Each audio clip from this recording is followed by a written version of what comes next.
नमस्कार दोस्तों, स्वागत है आपका हमारे YouTube चैनल जीके ट्रैकर पे। देखिए फ्रेंड्स, आज के वीडियो में हम बात करेंगे जो हमारी एक सीरीज़ है उत्तराखंड जीके एमसीक्यू सीरीज़। और इस सीरीज़ की आज हम 11वीं क्लास को यहाँ पर कवर करेंगे। जैसा आप जानते हैं, इस पूरी सीरीज़ में हम उत्तराखंड की जो इम्पोर्टेंट किताबें हैं उनको एमसीक्यू के फॉर्मेट में यहाँ पर देख रहे हैं। सबसे पहले अजय रावत जी की पुस्तक को कवर कर रहे हैं। अगर आपने इस सीरीज़ की पिछली क्लासेस को नहीं देखा है, आप उनको प्लेलिस्ट में जाके देख सकते हैं। तो चलिए दोस्तों, आज की क्लास को शुरू करते हैं। आज का हमारा पहला क्वेश्चन है, बलभद्र शाह से पहले शाह की उपाधि धारण करने वाला पहला शासक कौन था? देखिए, बलभद्र शाह पहले पवार शासक थे जिन्होंने शाह की उपाधि को धारण किया और इसके बाद ये रिवाज बन गया, ये परंपरा बन गई। सारे जितने राजा आए सबने अपने नाम के साथ शाह को लगाया।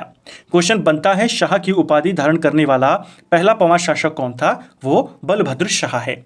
शाह से पहले वंशावली में एक और राजा है जिसके नाम के साथ शाह लगा हुआ है और वो राजा है कल्याण शाह। ऑप्शन बी सही आंसर होगा। कल्याण शाह पवार वंश के 38वें राजा थे। इस वंश का जो सबसे महान राजा था, जो 37वें नंबर का राजा था, अजय पाल, उसी के बेटे का नाम था कल्याण शाह। ठीक है, नेक्स्ट है, पवार शासक सहजपाल से संबंधित निम्न कथनों पर विचार करें और सही कथन का चयन करें। देखिए, सहजपाल को लेकर के यहाँ पर 4 स्टेटमेंट दिए हैं। चलिए देखते हैं कौन सा वाला सही है, कौन सा वाला गलत है। आपको सही वाले चुनने हैं। पहला, यह पहला पवार शासक था जो मुगलों के संपर्क में आया। ये आपका बिल्कुल सही हो जाएगा। देखिए, मुगलों से भेंट करने वाला पहला दूसरा है, लेकिन मुगलों के संपर्क में आने वाला वो आपका सहजपाल है। कैसे संपर्क में आया था? इसके काल में शाहजहां ने गंगा का स्रोत पता करने के लिए एक अन्वेषक दल भेजा था। एक खोजी दल भेजा गया था मुगल राजा की तरफ से गंगा का स्रोत पता करने के लिए। ये पॉइंट आपका आधा सही है। खोजी दल आया था, सहजपाल के काल में ही आया था और सहजपाल ने इस दल को हरिद्वार से आगे नहीं जाने दिया था। सिर्फ गलत यह हो जाएगा कि इस दल को शाहजहां ने नहीं, अकबर ने भेजा था। तो ऑप्शन बी वाला जो आपका है, सेकंड वाला जो कथन है, वो गलत है। ठीक है, मेधाकर शर्मा की रचना रामायण प्रदीप में इसे महाबली शासक कहा गया है। अभी पहला वाला तो सही है, सेकंड वाला गलत है। तीसरा वाला कैसा है? देखिए, किताब है रामायण प्रदीप, प्रदीप शाह के शासनकाल में लिखी गई और इस किताब में मेधाकर शर्मा ने सहजपाल को महाबली शासक कहा है। ये वाला पॉइंट भी आपका सही है। ठीक है, चौथा, सहजपाल ने देवप्रयाग के रघुनाथ मंदिर में घंटी चढ़ाई थी जिस पर लेख भी अंकित है। देखिए, सहजपाल के अगर हम शासन की बात करते हैं, इसने 1547 से लेकर 1575 तक शासन किया था। क्वेश्चन आता है, ये किसके समकालीन था? ये अकबर के समकालीन था। ठीक है, इसके काल के हमको अभी तक 2 अभिलेख मिले हैं, 2 लेख मिले हैं इसके, एक 1548 का और एक 1561 का।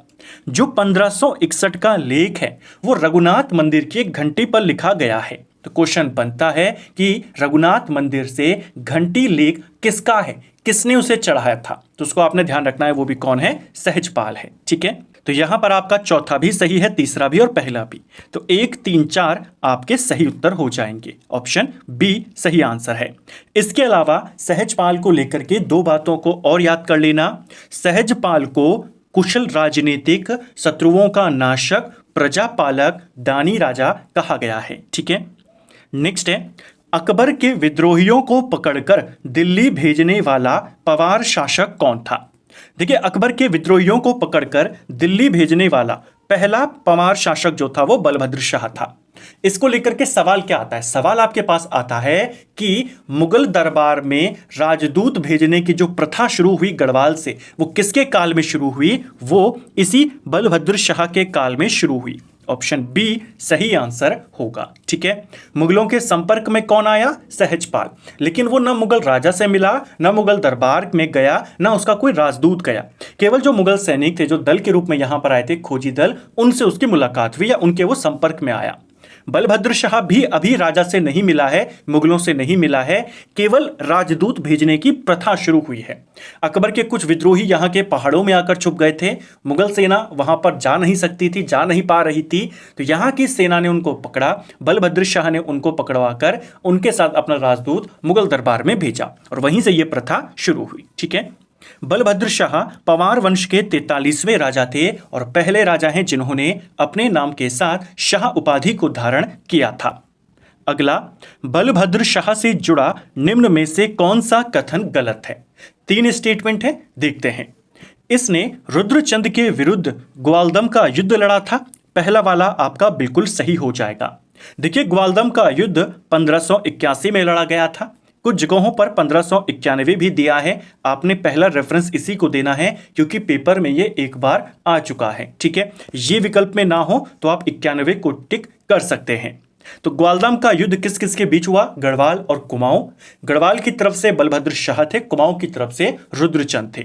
इस युद्ध में बलभद्र शाह जो गढ़वाल के राजा थे उनका साथ कौन दे रहा था? तो जो कत्यूरी शासक था सुकालदेव, अंतिम प्रमुख कत्यूरी शासक इसे माना जाता है, इसका साथ दे रहे थे बलभद्र शाह। यानी ये गढ़वाल की तरफ से लड़ रहा था, जिसको मार दिया जाता है किसके द्वारा? रुद्रचंद के द्वारा। इसी ग्वालदम के युद्ध में रुद्रचंद का जो फेमस सेनापति था पुरुषोत्तम पंत, इसकी भी मृत्यु होती है, इसको भी आपने ध्यान रखना है। तो पहला वाला कथन आपका सही है। दूसरा, इसने बहादुर शाह की उपाधि को धारण किया था और इसकी तुलना भीमसेन से भी की जाती है। सेकंड वाला कथन भी सही है। कहा जाता है ग्वालदम के युद्ध के बाद इसने बहादुर शाह की उपाधि को धारण किया, साथ में इसको काफी ज्यादा बलशाली माना गया है। जो एक कवि थे, कवि देवराज, उन्होंने इसकी तुलना भीमसेन से करी है। किसकी? बलभद्र शाह की। शाह की उपाधि धारण करने वाला ये पहला पवार शासक था, ये भी सही है।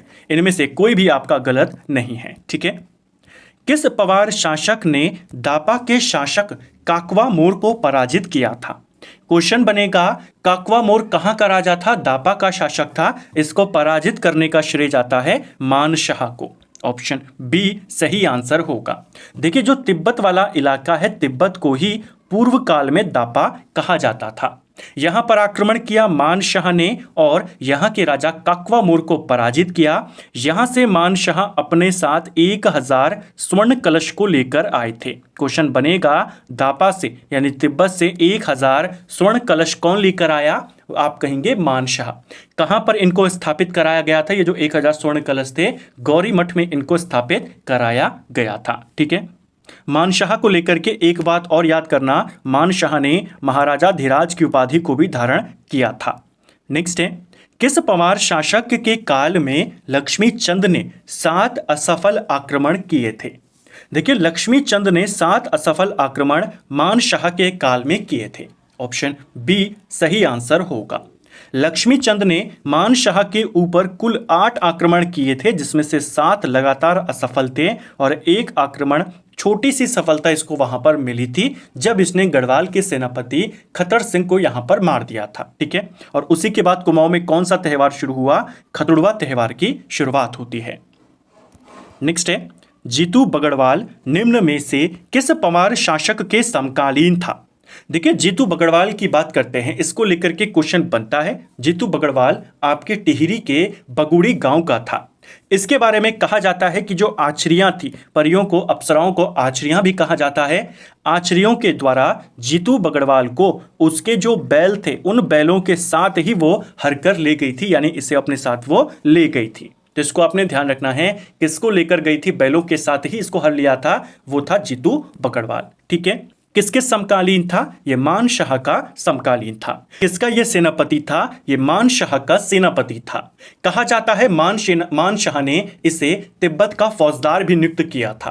तो ऑप्शन सी इसका सही उत्तर होगा। मान शाह से संबंधित गलत कथन का चयन करें। चलिए देखते हैं। पहला, कवि भरत मान शाह के दरबारी कवि था। क्या ये सही है? देखिए, कवि भरत काफी फेमस कवि हैं। अगर हम पवार काल की बात करते हैं तो ये आपका बिल्कुल सही है, ये मान शाह के दरबारी थे। दूसरा, इसे मान शाह ने ज्योतिक राय की उपाधि दी थी, ये आपका गलत हो जाएगा। कवि भरत को ज्योतिक राय की उपाधि दी जरूर गई थी, लेकिन यह उपाधि इसे मान शाह ने नहीं, जहांगीर ने दी थी। तो ऑप्शन बी आपका गलत है, आपको गलत वाला बताना था, यही उत्तर है। ये कुछ समय के लिए जहांगीर के दरबार में भी रहे, जहांगीर ने इन्हें सम्मानित किया था, ज्योतिक राय की उपाधि इनको दी थी। ठीक है, क्वेश्चन आपके पास बनता है कि इनमें से किस पंवार शासक के कवि को या कौन से पंवार शासक के कवि को जहांगीर के द्वारा या पंवार शासकों के द्वारा सम्मानित किया गया, तो वो कवि भरत थे। ठीक है, कवि भरत की प्रसिद्ध रचना मानवोदय काव्य पंवार काल का सबसे प्राचीन काव्य है, ये आपका बिल्कुल सही है। सीधा क्वेश्चन बनेगा, पंवार काल का सबसे प्राचीन काव्य किसको मानते हैं? मानवोदय काव्य। किसके रचना है ये? भरत कवि की। मानवोदय काव्य संस्कृत भाषा में लिखी गई है, ये भी आपका बिल्कुल सही है। यूरोपियन यात्री विलियम फिंच किसके काल में गढ़वाल में आया था? देखिए, विलियम फिंच की बात करते हैं, इसने गढ़वाल की यात्रा करी थी। किसके काल में ये यहाँ पर आया था? देखिए, एक व्यक्ति है जिसका नाम है फॉस्टर। फॉस्टर की एक किताब है जिसका नाम है the early travels in India, और इस किताब में विलियम फिंच का विवरण यहाँ पर दिया गया है, जिसमें विलियम फिंच बताता है कि जो गढ़वाल का राजा था वो सोने की थाली में खाता था, यानी इतना ज़्यादा वो समृद्ध था। यानी गढ़वाल के राजा की समृद्धि का जिक्र इसने किया है। और ये राजा कौन था उस समय? मानशाह था। मानशाह ने 1591 से लेकर 1611 तक शासन किया, जबकि जो विलियम फिंच था इसने 1608 से लेकर 1611 तक यहाँ पर यात्रा करी। ठीक है, नेक्स्ट है, मुगलों से भेंट करने वाला पहला पंवार शासक कौन था? देखिए, संपर्क में सहजपाल आ चुका था। बलभद्र शाह ने जो राजदूत थे वो भेजने की प्रथा शुरू कर दी, लेकिन मुगलों से भेंट करने वाला जो पहला राजा था वो श्याम शाह था। ऑप्शन सी सही आंसर होगा। श्याम शाह ने 1611 से लेकर 1631 तक शासन किया था। श्याम शाह ने जहांगीर के साथ 1621 के आसपास इसने मुलाकात करी थी, और इसकी ये मुलाकात आगरा में हुई थी। जैसे मुगलों से मिलने वाला पहला चंद राजा रुद्रचंद था, वैसे ही पंवारों में कौन है? वो श्याम शाह है। ये 1621 में आगरा में जहांगीर से मिला था।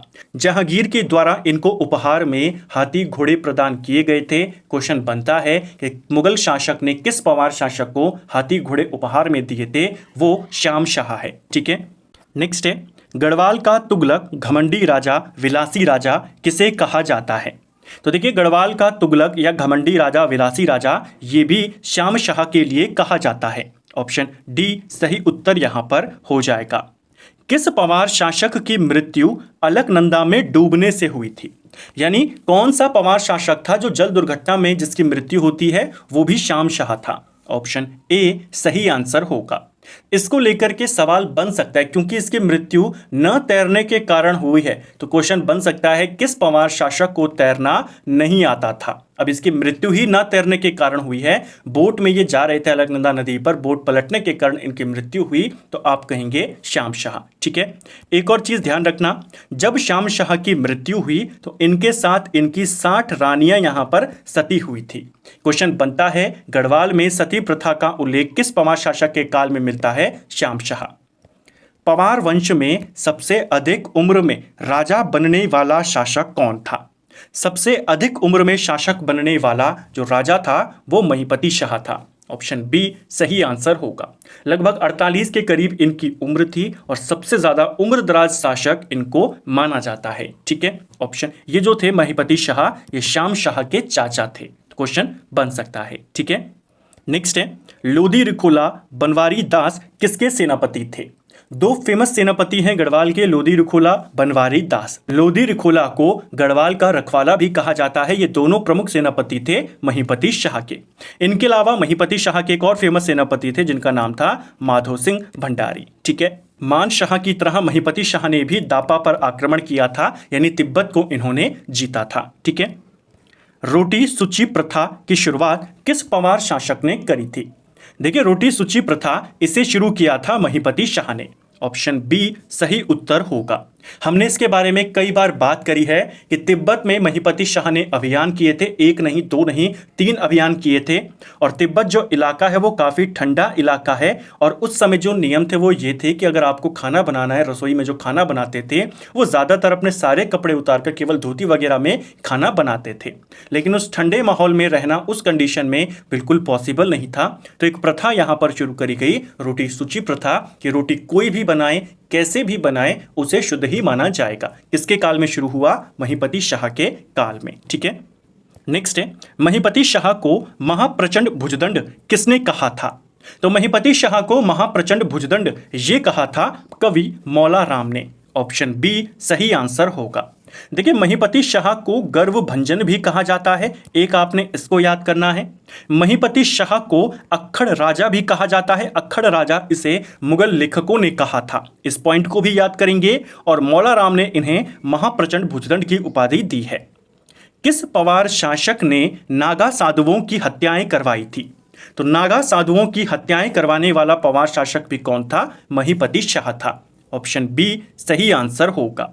देखिए, महिपति शाह के बारे में कहा जाता है कि इन्होंने भूलवश किन्हीं नागा साधुओं की हत्या करवाई थी, जिनके पाप से मुक्त होने के लिए इन्होंने कोसी का युद्ध लड़ा कुमाऊं के साथ और उसमें अपना बलिदान दिया था, यानी ये उसमें वीर गति को प्राप्त हुई।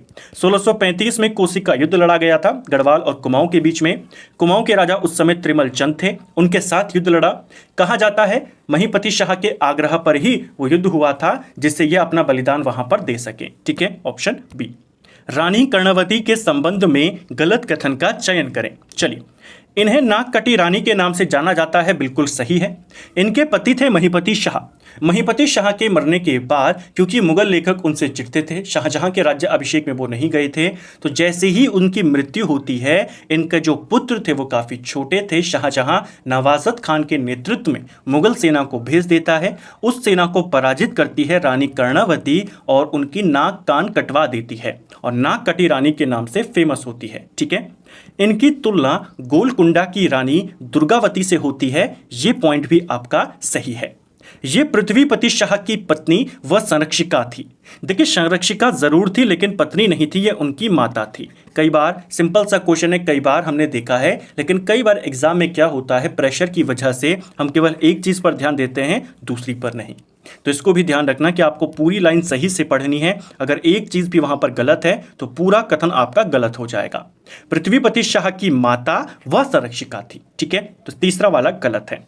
देहरादून में करणपुर नामक शहर इन्होंने ही बसाया था, यह आपका बिल्कुल सही है। करणपुर शहर बसाया, इसके अलावा जो आपकी राजपुर नहर है उसका निर्माण भी इन्होंने करवाया था। ठीक है, पृथ्वीपति शाह ने अपनी द्वितीय राजधानी कहां पर बनाई थी? देखिए, पृथ्वीपति शाह इनके द्वारा अपनी दूसरी राजधानी राजगढ़ी में बनाई गई थी। ऑप्शन बी सही आंसर होगा। इन्होंने अपनी दूसरी राजधानी यहां पर स्थापित करी और यहां का राजा दिलीप शाह को बनाया था। ठीक है, वह मुगल शहजादा कौन था जिसने श्रीनगर गढ़वाल में आश्रय लिया था? यानी गढ़वाल में शरण लेने वाला मुगल शहजादा कौन था? यह था आपका सुलेमान शिको। ऑप्शन डी सही आंसर होगा। शाहजहां की मृत्यु के बाद मुगलों के बीच में उत्तराधिकार का युद्ध होता है। प्रमुख तौर पर दारा शिकोह और औरंगजेब के बीच में यह लड़ाई होती है। दारा शिकोह के पुत्र का नाम था सुलेमान शिकोह। दारा शिकोह को मार दिया जाता है, इनकी जान को भी खतरा था, तो ये भागकर कहाँ जाते हैं? पहले कुमाऊं में जाते हैं, बाज बहादुर चंद के पास। वो शरण नहीं देते हैं, फिर कहाँ आते हैं? गढ़वाल में। गढ़वाल में कौन राजा थे उस समय? पृथ्वीपति शाह उस समय यहाँ के राजा थे। वो इनको यहाँ पर शरण देते हैं। किसके काल में आए, कब आए, कौन था? तो आपको इनको ध्यान रखना है। ठीक है, 1656-57 के काल में आए थे। इस क्वेश्चन को भी याद करेंगे। तो फ्रेंड्स, ये था हमारा आज का वीडियो जिसमें हमने 20 इंपॉर्टेंट जीके के क्वेश्चन जो उत्तराखंड जीके के थे उनको यहाँ पर कवर किया। उम्मीद करता हूँ आपको आज का वीडियो पसंद आया होगा। अगर आपको ये वीडियो पसंद आया है तो वीडियो को लाइक करें, चैनल पर नए हैं तो सब्सक्राइब करें, अपने दोस्तों के साथ शेयर करें। वीडियो आपको कैसा लगा कमेंट बॉक्स में हमें ज़रूर बताएं। Thank you friends.